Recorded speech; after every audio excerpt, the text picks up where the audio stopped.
It is the 30th day of August 2024 and right on time for K24's Newscut. My name is Joel Church and our sign language interpreter is Walter Sewe. We have a lot lined up for you and these are our top stories.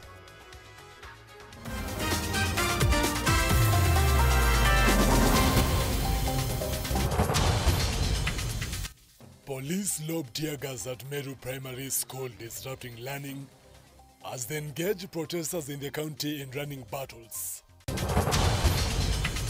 President William Ruto continues with his 4-day tour of the Nyanza region as the lakeside embraces the head of state.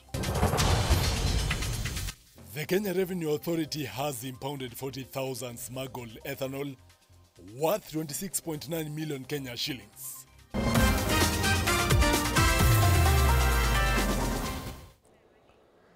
Talk to us via social media platforms at K24 TV, at Joel Church, as well on SMS and WhatsApp numbers on the bottom of your screens. We begin with this story where several students were injured at a primary school in Meru after police deployed tear gas into classrooms while trying to disperse a large-scale protest. Today's demos aimed at pressuring the governor to resign and vacate office over allegations of corruption and mismanagement under Governor Mwangaza's administration. On the other side of protesters aligned to Governor Mwangaza, they have accused Meru Senator of financing the demonstrations to further political agendas. In response, the Meru Gen Z have vowed to continue their protest until Governor Mwangaza steps down.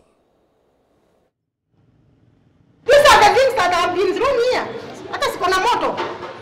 Yes, you can touch. But it was accidentally. Silikuwa zimetupwa gapi? Ya 4. Lakini kwani kuna rioters walikuwa wameingia shule ama ni aje na No, the demonstrators, some of them have jumped when they were chased. 3 of them have jumped over there of the fence. So I think that's why they were attempting to do this in school. Na leo nimefunga kazi zangu na shughuli zangu ni kuja kuandamana. Tumeona mama akiwa amelipa goons. Tumeona our former governor amelipa goons kukuja kudistract our peaceful demonstration. Na tunataka kumwambia hivi, hata afanye aje, tutaandamana mpaka aende, lazima aende. Wakati Senate ilisolve, bado tunaona Governor Kawira Mwangaza ako katika ofisi. Nataka niseme sisi kama Wameru tumechoka. For the last 2 years hakuna development tumepata ndani ya Meru. Tumemuona akipeana ng'ombe, akipeana gumboots ambazo hazitusaidii. Sisi tunasema kama wakazi wa hapa Meru, hatutaulipa ushuru tena. No tax will be collected in Meru until Governor Kawira Mwangaza atoke kwa ofisi. On to other news, President William Ruto on Thursday evening, during a town hall session in Kisumu, said he's not aware of any Kenyan who was reportedly abducted by the country's security agencies during or after the recent anti-government protests across the country. The president urged Kenyans whose kin or friends have reportedly gone missing under mysterious circumstances during the Gen Z-led protest to come with their names for action to be taken by the government. The first in command has tasked the Interior Principal Secretary Raymond Omolo to take up the matter and ensure that the cases are followed to the letter and the missing individuals found. Under my administration, I do not want a situation where a Kenyan disappears. There were days when people were found 20, 30 in the Vayala here, executed. I want to promise you and to promise the people of Kenya that under my administration, there will be no Kenyans in Rivayala or any other river or in any other place. If, my good friend Sospita, and I am here, if there is a family, any family, that their child or their friend or their relative went to a demonstration, whether it is last year or this year, and never came back, I want to know the names, because I will take firm and decisive action. Because as I talk to you today, I don't have a single name of somebody who has been abducted or disappeared. And the Minister for Interior, the PS for Interior is here, Raymond. If Sospita, kama uko na jina, mtu alienda maandamano, akapotea, hajulikani mahali yuko, Tunataka jina yake, familia yake wakuje, patia huyu muungwana hiyo majina. We will deal with that situation. Because Kenyans have a right and freedom of association, right? Within the parameters of the law. And no Kenyan should be subjected to any inhuman treatment because of their political persuasion. Meanwhile, key government leaders, including President William Ruto, former IG Japheth Koome, CS of Interior Kithure Kindiki, have been given 45 days to file a response at the East African Court of Justice following accusations of crimes against humanity during Gen Z protests. Speaking after presenting an affidavit of service at the Arusha court, Bunge la Mwananchi leadership expressed confidence for all victims who experience police brutality, and the victims will finally be granted justice at the EAC court. It is very clear from the discussions that we have had with the judges that there's need to fast track the prosecution of the matter that is before this court, and key issues have emerged from this meeting that we wish to tell the nation and the community at large. Issue number one that has been discussed is compliance by the parties to the directions of the court. And in this regard, Bunge la Mwananchi has filed an affidavit of service to affirm that it is ready and compliant to the directions and orders of the court. And we have 45 days that the judges have clearly stated that the Republic of Kenya has to file a substantive response to the allegations that have been put forward by Bunge la Mwananchi and the first petitioner, the President of Bunge la Mwananchi, Francis Awino. We have also put in an application for the indictment of 5 individuals that we believe that bear the greatest responsibility, so that they are individually held culpable for the atrocities that were perpetrated against the people of Kenya. The individuals we will mention so that there is no doubt. Number 1 is William Ruto, who is the President of the Republic of Kenya. Number 2 is the Honorable Rigathi Gachagua, the Deputy President. Number 3, Japheth Koome, former IG. Number 4 is Adamson Bungei, the current Commander of Police of Nairobi Region, and Honorable Kithure Kindiki. So we have told the court that there is need for these people to be indicted as soon as possible, because there are ongoing spate of abductions and other criminal activities that are still being witnessed within the territory of the Republic of Kenya under their supervision.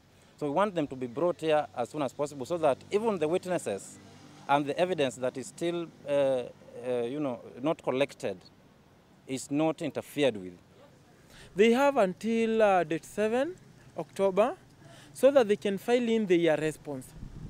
I'm saddened today when I heard news that one of the student leaders were arrested because of the planned demonstration, and Article 37 gives us a right to do so.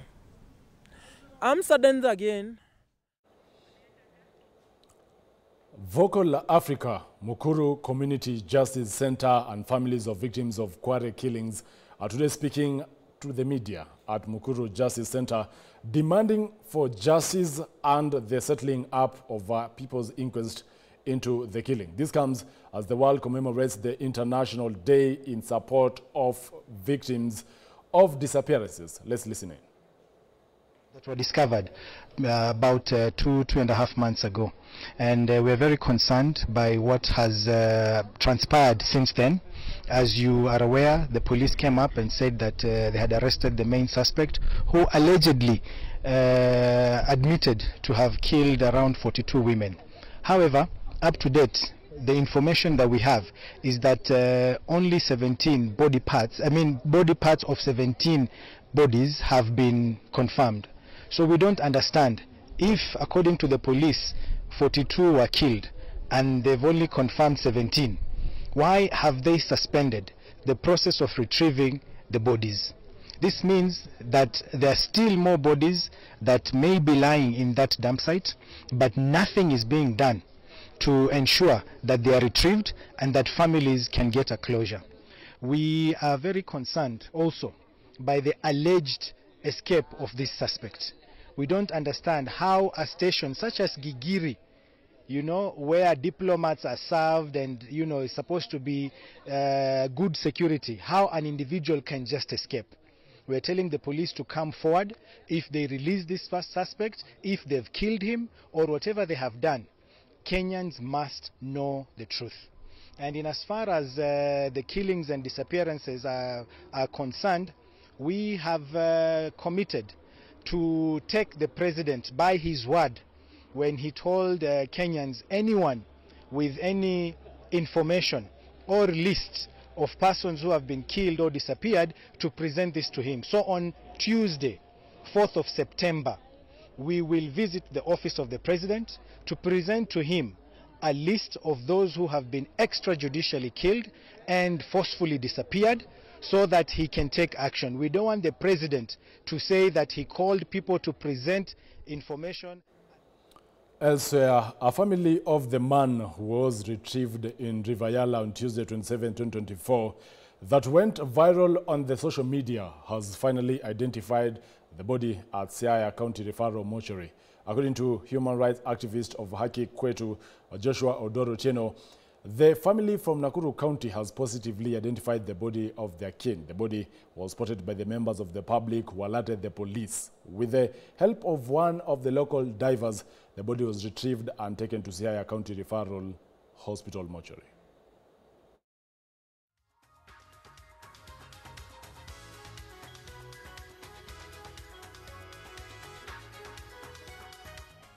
Wakati mwili ilikuwa inaenda kutolewa, kuna tayari ambao mwili ambao pia ilikuwa ishaonekana pale. Kwa hivyo inamaanisha wakati hii ilikuwa inatolewa kuna ingine ambao already ilikuwa. Na wakati hii mwili ilionekana ilikuwa na distance kidogo. Ile ilikuwa mbele na hii ilikuwa nyuma. So wakati Okita alikuwa anaingia kutoa hii, maji ilikuja, mvua, kwa sababu mvua pia ilinyesha, maji ilikuja ikasongeza ile mwili ingine. Kwa hivyo hakuweza kuitoa saa hizo, bali alitoa tu moja ambayo alimanage kuitoa nje. Silence from abduction victims has been termed as a key factor hindering the fight against enforced disappearances in the country. This has emerged from right groups as the country marks the International Day Against Enforced Disappearances today. Milia Kisenya has more. This has been the order of the day. Daytime abductions, some being enforced by plainclothes officers. And as fear engulfs many Kenyans, for those abducted, their families are always left with fears whether the kin will come back alive or dead.